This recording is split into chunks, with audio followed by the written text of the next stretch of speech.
Hello दोस्तों, स्वागत है आप सभी का हमारे YouTube channel depth study with Ashish में। दोस्तों, इस वीडियो में मैं आज अर्थात 28 फरवरी को आप लोगों का जो है हिस्ट्री सब्जेक्ट का एग्जाम हुआ है, जो कि क्लास 12 का संबंधित है। तो इस वीडियो में मैं जो है हिस्ट्री का आंसर की जो है इस वीडियो में आपको बताने वाला हूं। दोस्तों, आपको जो है एमसीक्यू का आंसर भी बताऊंगा, प्लस आप लोगों का जो सब्जेक्टिव क्वेश्चन था उसका भी आंसर बताऊंगा।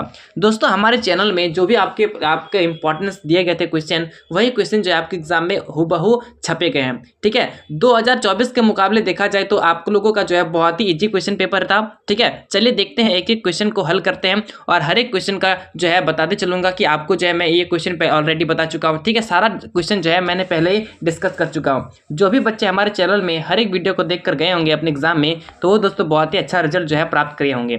चलिए देखते हैं सबसे पहला प्रश्न यहाँ पे नीचे आते हैं। ठीक है, यहाँ पे नीचे आते हैं तो सबसे पहला प्रश्न आपको देखने को मिलेगा। सबसे पहला प्रश्न पूछा गया है कि सिंधु सभ्यता का कौन सा स्थान मृतकों के टीला के नाम से विख्यात था। ठीक है, मोस्ट इंपॉर्टेंट क्वेश्चन था और बहुत ही ज्यादा इजी क्वेश्चन था। ठीक है, इसको मैंने जो है बहुत ही बार आपको डिस्कस कर चुका हूँ। ठीक है, चैप्टर में ऑलरेडी डिस्कस किया हुआ है। ठीक है, सिलेबस यदि आप कंप्लीट करके गए हैं, हमारे चैनल में पढ़ के गए हैं, दोस्तों आप जो है ये क्वेश्चन को हलवा लग रहा होगा। ठीक है, बहुत ही इजी क्वेश्चन है। इसका आंसर क्या हो जाएगा? मोहनजोदड़ो। आगे बढ़ते हैं, क्वेश्चन नंबर 2 है। पूछा गया है कि हड़प्पा वासी नीले रंग के राजवट मणि कहाँ से प्राप्त करते थे, तो वो दोस्तों सोतुगई। ठीक है, यहाँ पे मैंने आपको जो है ये भी बताया था कि सोना कहाँ से प्राप्त करते थे। ठीक है, इस तरीके से मैंने जो है बहुत सारा चीज बताया था। ठीक है, आपको याद होगा तो आपने जो है बहुत ही अच्छा रिजल्ट किया होगा। यहाँ पे क्वेश्चन नंबर 3 पूछा गया कि काली चूड़ियाँ मतलब कहाँ पाई जाती थी, ये क्वेश्चन आपसे पूछा गया है। तो काली चूड़ियाँ मतलब कालीबंगा। ठीक है, नाम से इसका आंसर मिलता जुलता है, मैंने आपको ऑलरेडी बता चुका हूँ। इसका आंसर क्या होगा? Option number D. आगे बढ़ते हैं, क्वेश्चन नंबर 4 पूछा गया है कि प्रियदर्शी मतलब मौर्य साम्राज्य। ठीक है, आपको याद होना चाहिए प्रियदर्शी, डायरेक्ट मौर्य साम्राज्य याद होना चाहिए आपको। मौर्य साम्राज्य की स्थापना चंद्रगुप्त मौर्य ने की थी। ठीक है, तो यहाँ पे प्रियदर्शी के नाम से किस शासक को पुकारा जाता था, तो वो थे अशोक। ठीक है, जिनके द्वारा धम्म की नीति अपनाई गई थी। ठीक है, सारा चीज मैंने जो है ऑलरेडी डिस्कस कर चुका हूँ। यहाँ पे क्वेश्चन नंबर 5 पूछा गया कि 16 महाजनपद में सबसे शक्तिशाली तो एक ही था, वो था मगध। ठीक है, क्यों प्रसिद्ध था ये भी मैंने आपको बता चुका हूँ।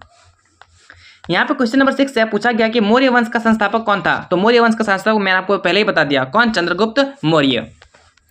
आगे बढ़ते हैं, यहाँ पे क्वेश्चन नंबर 7 है कि धर्मसूत्र और धर्मशास्त्र में कितने प्रकार की विवाह की स्वीकृति दी गई है, तो वो है 8, लेकिन पद्धति 4 था। ठीक है, दोनों मैंने आपको अंतर भी बताया था चैप्टर में।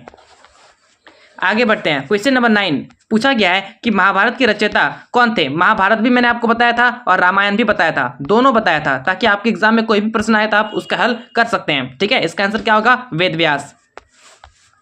आगे बढ़ते हैं, क्वेश्चन नंबर 9 पूछा गया है कि महात्मा बुद्ध को निर्वाण की प्राप्ति कहाँ हुई, तो निर्वाण की प्राप्ति जो है बोध गया में हुई थी। ठीक है, आगे बढ़ते हैं, क्वेश्चन नंबर 10 है। पूछा गया है, दोस्तों मैंने आपको ऑलरेडी बताया था कि आप जो है बौद्ध धर्म और जैन धर्म के बारे में पूरा डिटेल से पढ़ के जाएंगे, जो कि मेरे चैनल में ऑलरेडी सारा वीडियो अपलोडेड है। ठीक है, आशा करता हूँ आप चैनल में पढ़ के गए होंगे और अपना रिजल्ट जो है बहुत ही बेहतरीन किए होंगे। यहाँ पे नेक्स्ट क्वेश्चन है कि पूछा गया है कि सांची के स्तूप की खोज किसने की थी। ये क्वेश्चन दोस्तों मैंने जो कराया हुआ नहीं था, तो इसका आंसर दोस्तों होगा क्या? न जनरल टेलर। ठीक है, ऑप्शन नंबर सी।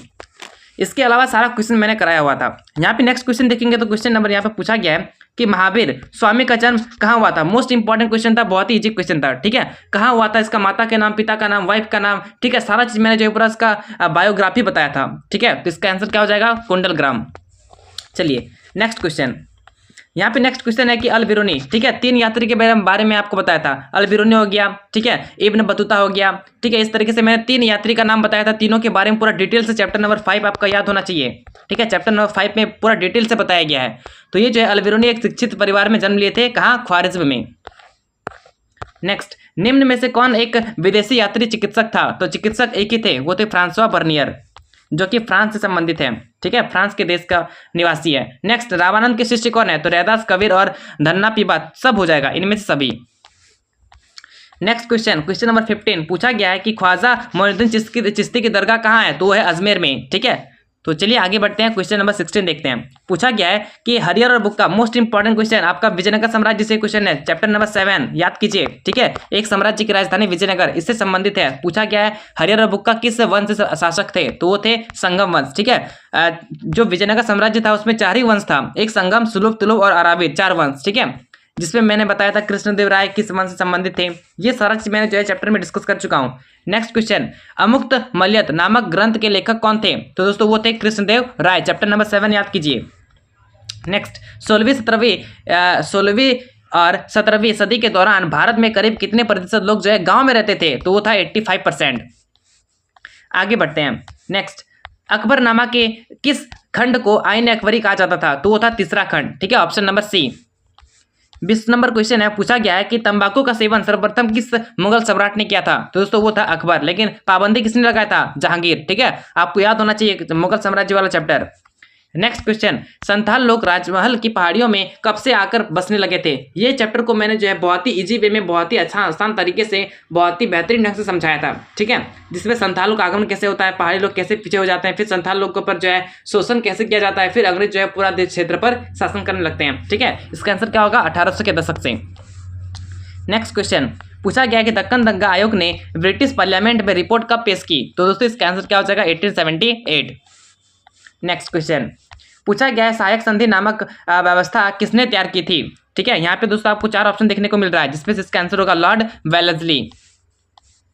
क्वेश्चन नंबर 24 है, पूछा गया है कि 1857 के दौरान बिहार के विद्रोह का नेतृत्व किसने किया? तो वो था कुंवर सिंह। कहाँ देखने को मिल रहा है? Option number C. ठीक है, मैंने आपको हर एक क्षेत्र में बताया था कि झांसी में कौन था, ठीक है, दिल्ली से कौन कर रहा था, कानपुर से कौन कर रहा था, सारा चीज मैंने आपको पूरा डिटेल से एक चार्ट के माध्यम से बताया था चैप्टर में। ठीक है, आगे बढ़ते हैं।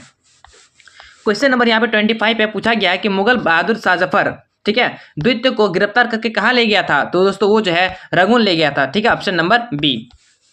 क्वेश्चन नंबर 26 से पूछा गया कि महात्मा गांधी दक्षिण अफ्रीका से कब लौटे? आप दोस्तों चैप्टर नंबर 12 याद कीजिए। ठीक है, यदि आप प्रीवियस ईयर देखते होंगे तो आप जो है दूसरा चैप्टर देखेंगे, लेकिन आपके अकॉर्डिंग चैप्टर नंबर 12। ठीक है, भारत में जो है जितने भी राष्ट्रीय आंदोलन किए गए थे महात्मा गांधी के द्वारा, उस चैप्टर में पूरा डिटेल से मैंने आपको चंपारण सत्याग्रह, अहमदाबाद, खेड़ा, असहयोग आंदोलन, ठीक है, सविनय अवज्ञा आंदोलन, सारा चीज मैंने आपको पूरा डिटेल से समझा चुका हूं, जिसमें मैंने आपको बताया था कि महात्मा गांधी कब लौटे थे? 1915 में। पूरा डेट पूछा जाए तो आप बता सकते हैं 9 जनवरी। ठीक है, चलिए आगे बढ़ते हैं। क्वेश्चन नंबर 27 पूछा गया असहयोग आंदोलन की शुरुआत किसने की? तो एक ही नाम आएगा, महात्मा गांधी।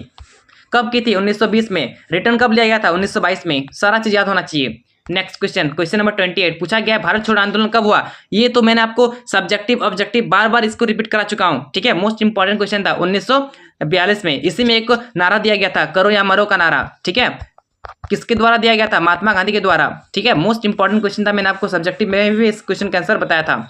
नेक्स्ट क्वेश्चन अब पूछा गया है कि भारत के संविधान कब लागू हुआ था? तो ये सारा चीज मैंने आपको बार बार रिपीट कर रहा हूं कि ये जो है संविधान लागू होने का पूछा गया है, तो इसका आंसर होगा 26 जनवरी 1950। लेकिन पूछा जाता कि तैयार कब हुआ था लिखकर, तो इसका आंसर होता है 26 नवंबर 1949। लेकिन इस क्वेश्चन का आंसर क्या होगा? Option number D. ठीक है, चलिए आगे बढ़ते हैं। क्वेश्चन नंबर 30 लास्ट क्वेश्चन पूछा गया है कि भारत के संविधान के प्रारूप समिति के अध्यक्ष कौन थे? तो प्रारूप समिति के अध्यक्ष थे डॉक्टर भीमराव अंबेडकर। ठीक है, मैंने आपको बहुत सारा समिति बताया था। ठीक है, 7-8 समिति बताया था, जिसमें हर एक समिति का अध्यक्ष अलग अलग थे। ठीक है, तो यहाँ पे इसका आंसर क्या हो जाएगा? डॉक्टर भीमराव अंबेडकर। आगे बढ़ते हैं तो यहाँ पे सब्जेक्टिव क्वेश्चन देखेंगे। सब्जेक्टिव क्वेश्चन में सबसे पहला क्वेश्चन है मोस्ट इंपॉर्टेंट क्वेश्चन, जो कि मैंने आपको बताया था कि 2 नंबर में पूछा जाएगा। हड़प्पा सभ्यता को सिंधु घाटी सभ्यता क्यों कहते हैं? तो हड़प्पा सभ्यता को सिंधु घाटी सभ्यता इसलिए कहा जाता है क्योंकि हड़प्पा सभ्यता के बहुत सारे निवासी जो है सिंधु घाटी, सिंधु नदी पर जो है आमने सामने भी स्थित थे और उसी का जल से जो है अपना जीवन यापन करते थे, जिस कारणवश इसको जो है सिंधु घाटी सभ्यता कहते थे। ठीक है, मैंने आपको बता चुका हूँ। गोत्र का 2 नियम याद है? तो गोत्र के बारे में आप लिख दिए होंगे। ठीक है, आगे बढ़ते हैं तो अल-बिरूनी द्वारा रचित पुस्तक का नाम, ठीक है, आपको याद होगा किताब उल हिंद। ठीक है, सारा चीज मैंने आपको बताया था। 3 यात्री के बारे में, तीनों का किताब मैंने आपको पूरा डिटेल से बताया था।